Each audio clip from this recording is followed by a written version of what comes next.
Ya, assalamualaikum warahmatullahi wabarakatuh. Apa kabarnya anak-anak hari ini?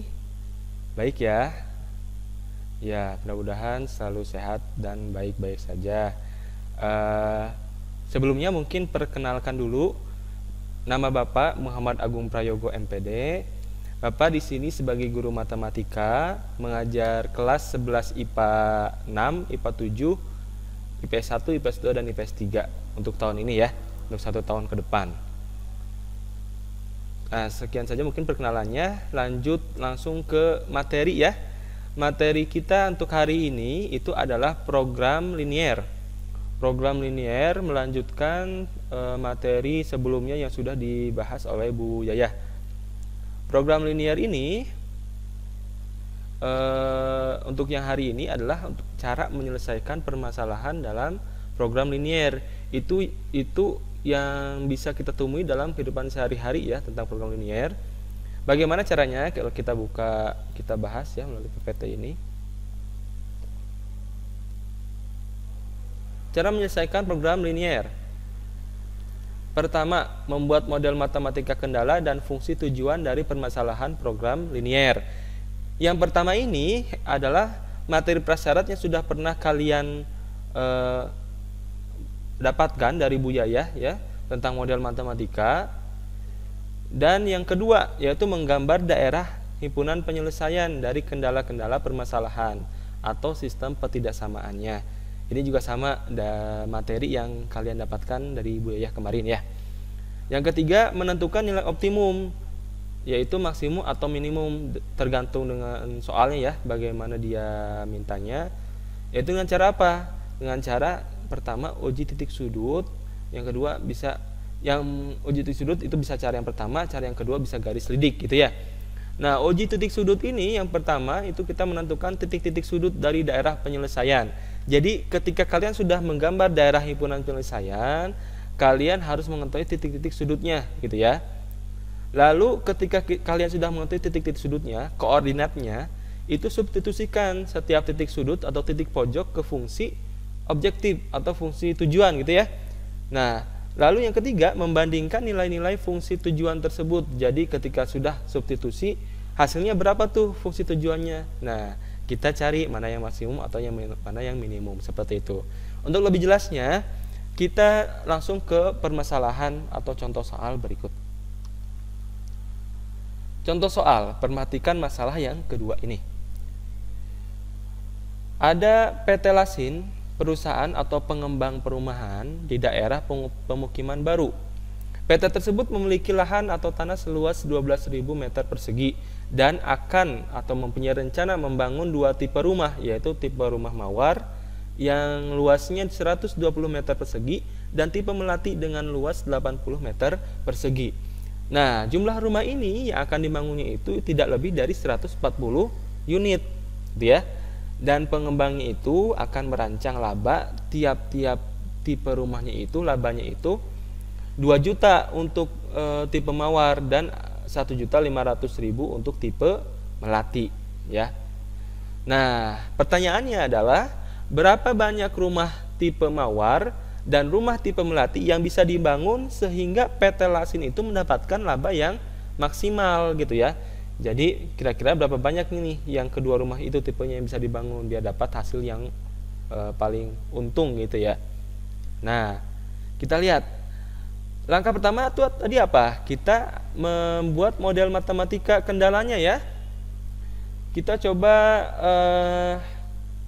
tuliskan dulu ya. Untuk tipe rumah mawar misalkan jumlahnya itu adalah X. Lalu jumlah rumah tipe melati adalah Y. Kita bisa membuat tabel ya, tabelnya seperti ini. Misalkan ya, tipe mawar jumlahnya X, tipe melati jumlahnya Y. Nah, jumlah keduanya itu maksimum 140. Lalu ada luas rumah tipe mawar 120 meter persegi. Luas rumah tipe melati ada 80 meter persegi. Nah, itu lahannya itu ada 12.000 meter persegi gitu ya. Nah, model matematiknya bagaimana? Ini seperti ini. Jadi 120X ditambah 80Y kurang dari 12.000. Ini didapat dari luas tanah ya. Ya, jadi untuk 120x ini adalah luas tanah yang dibutuhkan untuk membangun satu rumah mawar, dan 80 ini adalah luas tanah dari sini ya 80 meter persegi untuk rumah tipe melati, dan ini kurang dari sama dengan 12.000. Kenapa kurang dari sama dengan? Karena tidak akan melebihi 12.000 meter persegi, karena lahannya juga ada 12.000 meter persegi, gitu kan ya. Jadi kurang dari sama dengan, gitu ya. Nah, lalu X tambah Y kurang dari sama dengan 140. Jadi jumlah kedua unit rumah ini, tipe unit rumah ini itu tidak akan melebihi 140 unit yang akan dibangun, gitu ya. Jadi maksimalnya 140.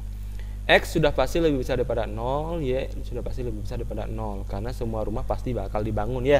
Jadi bakal lebih besar daripada sama dengan 0. Model matematika fungsi tujuannya adalah fxy sama dengan z sama dengan 2 juta x ditambah 1.500.000 y. Itu dari mana? Ini didapatkan dari laba yang didapatkan ketika membangun rumah tipe mawar, itu 2 juta, ya kan? Nah, ketika membangun rumah tipe melati itu 1.500.000. Jadi 2 juta x ditambah 1.500.000 y, gitu ya. Itu fungsi tujuannya. Paham ya, sampai sini gampang. Lalu lanjut lagi. Nah, ini langsung Bapak buat ininya ya, garis-garisnya ya. Ini misalkan kita akan menentukan daerah himpunan penyelesaian. Langsung dibuat seperti ini. Nah, ini ada 2 garis. Pastinya kalian sudah paham cara menentukan garis-garisnya ya, karena sudah diajarkan di pertemuan pertama. Nah, 2 garis ini ada garis dari X tambah Y sama dengan 140, dan ada garis dari 120X tambah 80Y sama dengan 12.000. Itu didapatkan dari kenapa jadi sama dengan, karena akan membuat garis ya. Tadi kan didapatkan pertidaksamaannya di sebelum ini ya. Nah, kita buat persamaannya seperti itu. Ada 2 garis. Garis yang pertama yang ini ya. Garis kedua yang ini. Nah, karena tadi kurang dari sama dengan semua, ini kurang dari sama dengan, berarti daerahnya itu adalah daerah yang di bawah atau sebelah kiri, jadi sebelah sini ya.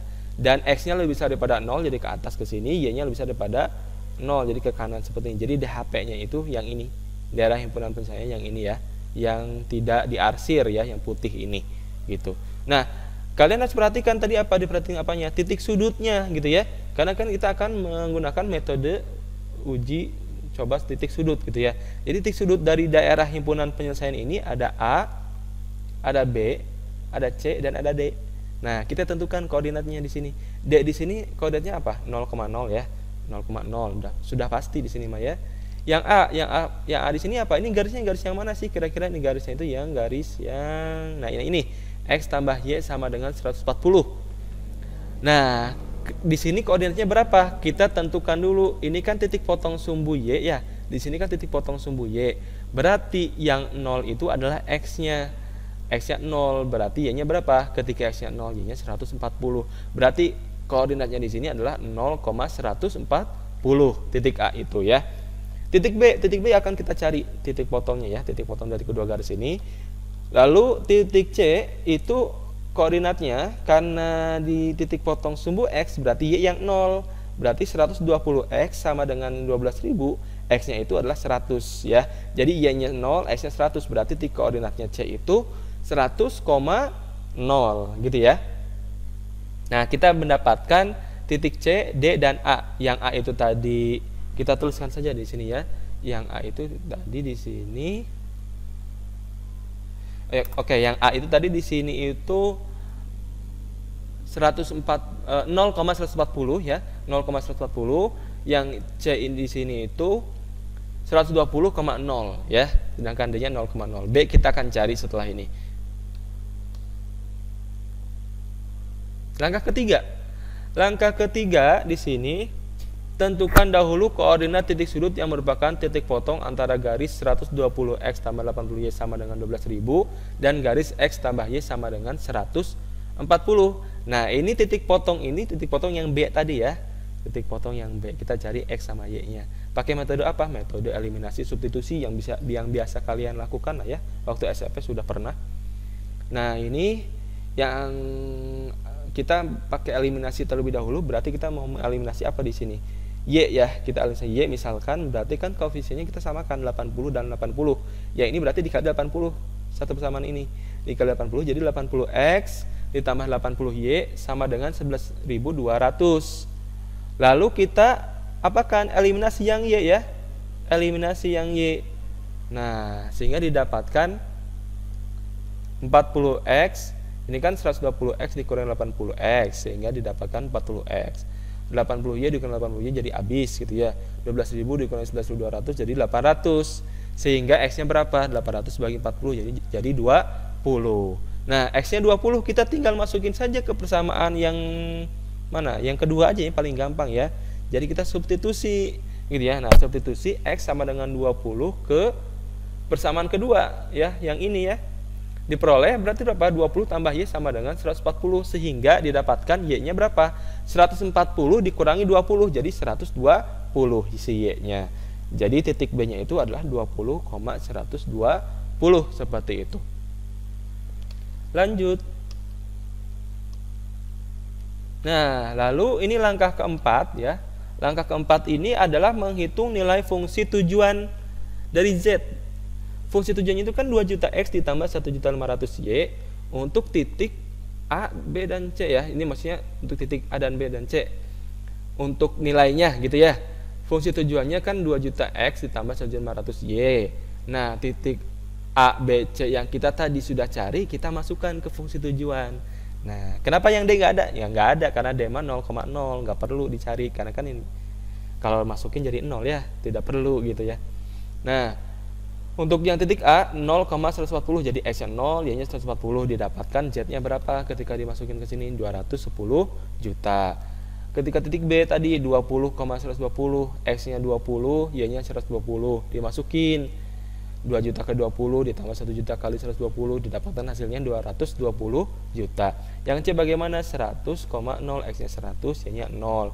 2 juta kali 100 ditambah 1.500 dikali 0 didapatkan 200 juta gitu ya.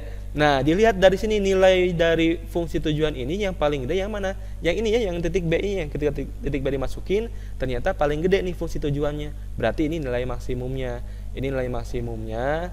Dan tadi pertanyaan apa? Berapakah tipe rumah mawar dan melati gitu kan ya? Jadi yang didapatkan jawabannya itu adalah yang ini nih. Tipe rumah mawarnya itu 20, tipe rumah melatinya itu 120.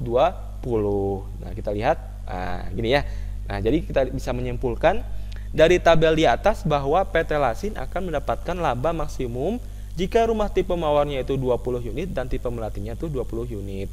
Dan labanya itu sebesar 220 juta ya. Jadi untungnya itu 220 juta seperti itu. Paham ya? Sampai sini paham? Oke, ini sudah sampai sini, itu kesimpulannya sampai sini selesai pertanyaan yang di soal itu kita sudah terjawab 20 unit tipe mawar dan 120 unit tipe melati. Ya, sudah terselesaikan. Oke, lalu ada soal latihan. Sebelum soal latihan ini coba kita review terlebih dahulu ya. Tadi pertama kita menentukan apanya dulu? Model matematika gitu ya. Pertama model matematika, kedua menentukan titik koordinat dari titik-titik sudutnya itu gitu ya, titik-titik sudut daerah himpunan penyelesaian. Oh, tapi yang keduanya itu kita gambarkan dulu daerah himpunan penyelesaiannya, baru menentukan titik koordinat titik sudut penyelesaiannya, daerah penyelesaiannya ya. Dan yang ketiga apa? Yang ketiga itu ya kita menentukan nilai dari fungsi tujuan dari titik sudut yang sudah kita dapatkan gitu ya, seperti itu. Intinya seperti itu reviewnya. Nah, ini ada soal latihan, silakan kalian kerjakan soal latihan ini di Edmodo ya, silakan dikirim. Lalu mungkin nanti Bapak akan tampilkan satu tugas lagi di Edmodo, satu soal lagi. Jadi ada 2 soal ya. Ini soal yang pertama yang di dalam PPT ini, dan soal kedua nanti Bapak akan tampilkan lagi. Jadi ada 2 soal, kalian nanti kerjakan ya, seperti itu. Lanjut, garis lidik kapan dibahasnya? Nanti pertemuan berikutnya gitu ya. Oke, selamat belajar untuk kalian semua anak-anak Bapak. Silakan dikerjakan soal dan kuisnya ya. Sekian dari Bapak, mohon maaf apabila ada kesalahan. Wassalamualaikum warahmatullahi wabarakatuh.